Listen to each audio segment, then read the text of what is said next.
चले सर आगे बढ़ते हैं। अगला सवाल हमारे पास स्प्रिंग 24 की अटेम्प्ट का क्वेश्चन नंबर 3 है। स्प्रिंग 24 की अटेम्प्ट का क्वेश्चन नंबर 3 है।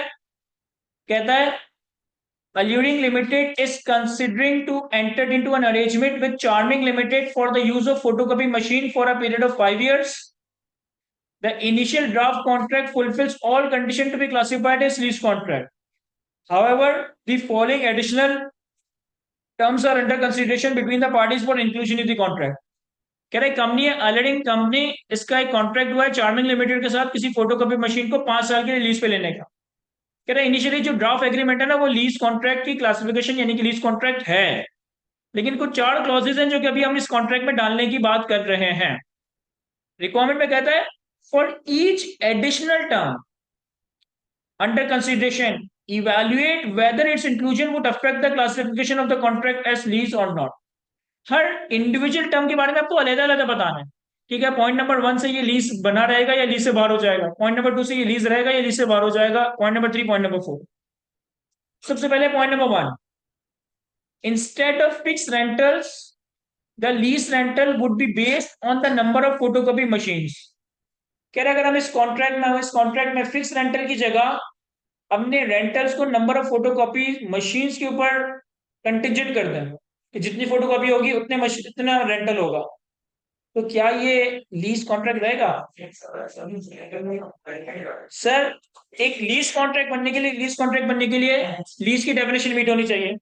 लीज की डेफिनेशन क्या है? Contract that conveys the transfer of right to use of an asset from one person to another in exchange for consideration over the period of time.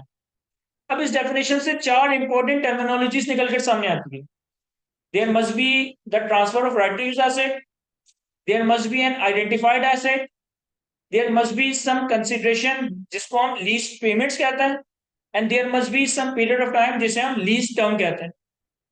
Consideration या lease payment के concept में हमने पढ़ा था कि consideration या lease payments में fix payments आती हैं, वो वेरिएबल पेमेंट्स आती है जो किसी इंडेक्स या रेट पे डिपेंडेंट हो, फिर bargain purchase price, guaranteed residual value, termination penalties, ये सारी चीजें आती है। यहाँ पे जो वेरिएबल लीज पेमेंट्स का जिक्र कर रहा है वो नंबर ऑफ फोटोकॉपीज पे कर रहा है, तो यहाँ पे कोई लीज पेमेंट ही नहीं है एज पर IFRS 16। तो मेरे हिसाब से ये लीज नहीं होना चाहिए, लेकिन इसके आईकेप के सोल्यूशन में इसने लीज किया हुआ, पता नहीं क्यों किया हुआ। Sir number of production units में हम कर सकते हैं, बिल्कुल आपकी बात सही है, लेकिन हम लीज को रिकॉग्नाइज कैसे करते हैं? Right to use asset debit, lease liability credit. अब राइट टू यूज एसेट जो आप डेबिट करते हो उसके अंदर लीज लायबिलिटी का अमाउंट आ रहा होता है, इनिशियल डायरेक्ट कॉस्ट आ रही होती है और प्रोविजन फॉर डिसमेंटलिंग कॉस्ट आ रही होती है, और लीज लायबिलिटी में आप फ्यूचर कैश फ्लोज को डिस्काउंट करते हो। अब फ्यूचर कैश फ्लोज अगर फिक्स्ड ही नहीं है और वो किसी इंडेक्स या रेट के ऊपर डिपेंडेंट वेरिएबल भी नहीं है, वो तो फोटोकॉपीज की यूटिलाइजेशन पे है, तो आप कैसे रेंटल्स का अमाउंट वर्कआउट करोगे? कैसे उसकी प्रेजेंट वैल्यू निकालोगे? कैसे लीज लायबिलिटी कैलकुलेट होगा? और लीज लायबिलिटी कैलकुलेट नहीं होगा तो राइट टू यूज एसेट कैसे आएगा? ये मेरे हिसाब से प्योरली सर्विस कॉन्ट्रैक्ट बन जाता है। देखो रेजिडुअल वैल्यू एस्टिमेटेड होती है लेकिन स्टिल एसेट तो है, जो एसेट एग्जिस्ट करता है उसकी कोई रेजिडुअल वैल्यू जो कि एस्टिमेट की जा रही है। यहाँ तो हम ये कह रहे हैं कि फ्यूचर में जो फोटोकॉपी करवाएंगे तो को याद होगा कि जब हमने IFRS 16 का स्टैंडर्ड कवर किया था तो जब लीज पेमेंट की हम डेफिनेशन देख रहे थे ना, तो लीज पेमेंट की डेफिनेशन में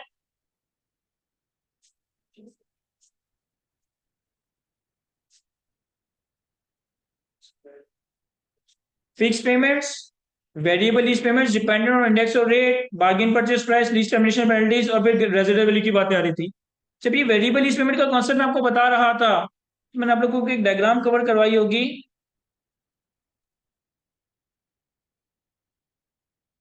कि वेरिएबल लीज पेमेंट किस चीज के ऊपर डिपेंडेंट है। अगर तो वेरिएबल लीज पेमेंट किसी इंडेक्स या रेट पे डिपेंडेंट है, अगर तो वेरिएबल लीज पेमेंट किसी इंडेक्स या रेट पे डिपेंडेंट है तो ये आपकी लीज पेमेंट्स का पार्ट बनेंगी। लेकिन अगर वेरिएबल लीज पेमेंट किसी इंडेक्स या रेट पे डिपेंडेंट नहीं है, अभी मैंने इसकी एग्जांपल्स क्या दी थी कि मैं कोई स्टेडियम रेंट पे लूं, वहां पे नंबर ऑफ रेंज के हिसाब से आपको रेंटल पे करूं, या ये जगह मैंने किराए पे ली और मैं मालिक को नंबर ऑफ स्टूडेंट्स एडमिशंस के बेसिस पे रेंटल पे कर रहा हूँ, तो ये वो वेरिएबल लीज पेमेंट्स है जो कि वेरिएबल है लेकिन किसी इंडेक्स या रेट पे डिपेंडेंट नहीं है। और जब इंडेक्स या रेट पे डिपेंडेंट नहीं है तो फिर तो वेरिएबल लीज पेमेंट ये लीज पेमेंट्स का पार्ट ही नहीं बनेगा। इसे तो जिस पीरियड में इनकर करेंगे उस पीरियड में पीएनएल में एक्सपेंस आउट कर देंगे। तो इसी तरह से मैं समझता हूँ कि यहाँ पे फोटोकॉपीज की बेसिस पे अगर फिक्स रेंटल्स है तो ये variable number of lease payments है, लेकिन ये किसी इंडेक्स या रेट पे डिपेंडेंट नहीं है, नंबर ऑफ फोटोकॉपीज पे वेरिएबल है। तो ये तो लीज पेमेंट्स का पार्ट ही नहीं बनेंगे, तो ये तो स्ट्रेट पीएनएल में जाएंगे जिस साल में ये इनकर होंगे, तो ये लीज नहीं होना चाहिए। फिर कहता है the machine will be placed in a common area where the neighboring offices can utilize it by paying the charges to CL. क्यों? सर हमारे पास यहाँ पे राइट टू यूज एसेट ही नहीं है। राइट टू यूज एसेट का मतलब है कि हम उस एसेट के इकोनॉमिक बेनिफिट हासिल कर सके, उस एसेट को कब कहाँ कैसे इस्तेमाल करना है, right to direct the use हमारे पास है। जब आपने इसको कॉमन एरिया में रख दिया तो आपके right to direct the use hamper हो गया, आप भी इस्तेमाल कर रहे हैं, बाकी लोग भी आगे इस्तेमाल कर रहे हैं, तो इस वजह से ये भी लीज नहीं है। कहता है EL will have the right to terminate the contract after 3 years। वैसे तो कॉन्ट्रैक्ट 5 साल का था, उन्हें 3 साल के बाद एक टर्मिनेशन राइट डलवा दिया। क्या ये लीज रहेगा या नहीं?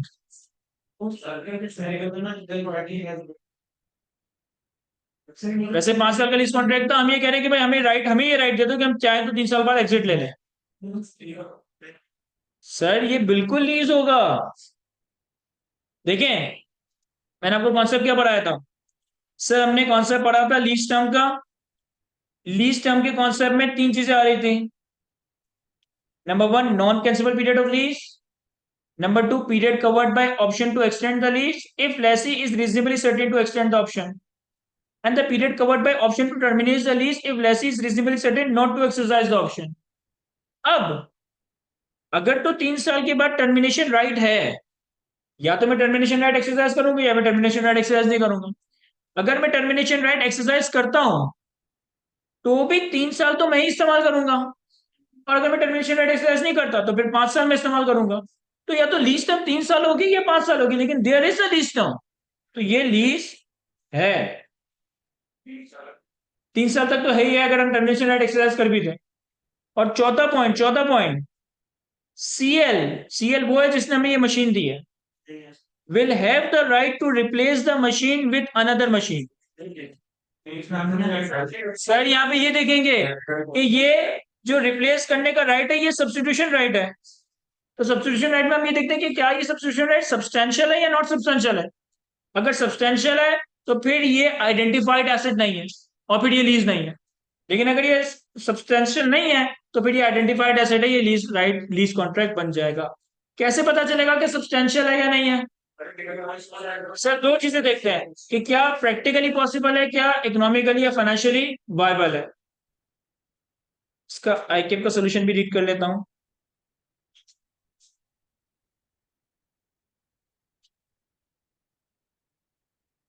देखो पहले तो इसने कहा a contract is a contract, a contract is a lease if it convey the transfer of right to use of an identified asset for a period of time in exchange for consideration। In light of these lease definition, the evaluation of whether each of the additional term would after affect the classification is as follow। अब चारों term पे individually बात कर रहा है। पहले हम term 2, 3, 4 read करते हैं। टर्म 2, 3 क्या था? टर्म 2 ये था कि हम कॉमन एरिया में रख दें। कहता है inclusion of this term would exclude the contract as lease as it would restrict the lessee right to direct how and for what purpose the machine can be used। अब हमारी मर्जी नहीं चलेगी, वो कॉमन एरिया में पड़ी रहेगी। Therefore कि ये मशीन ये कॉन्ट्रैक्ट अब लीज टर्म नहीं होगा। फिर टर्म 3 क्या था? टर्म 3 ये था कि 3 साल के बाद टर्मिनेशन राइट रख दें। कहते हैं inclusion of this term would not affect the classification of contract as lease as AL will still have the right to use for a period of time through variable, या तो 3 साल या 5 variable lead time होगा। Term 4 क्या था कि हम right to replace दे रहे हैं सीएल को, सप्लायर को। तो क्या कह रहा है? इंक्लूजन ऑफ दिस टर्म में एक्सक्लूड, कंक्लूड नहीं कर रहा, मे कर रहा है, हो सकता है एक्सक्लूड हो सकता है एक्सक्लूड ना हो। Inclusion of this term may exclude the contract as lease depending upon whether the substitution right is substantial और नॉट। अगर सब्सटेंशियल है तो फिर ये लीज कॉन्ट्रैक्ट नहीं होगा, अगर सब्सटेंशियल नहीं है तो फिर ये लीज कॉन्ट्रैक्ट होगा। A supplier right to substitute an asset is substantive only if both the conditions are exist.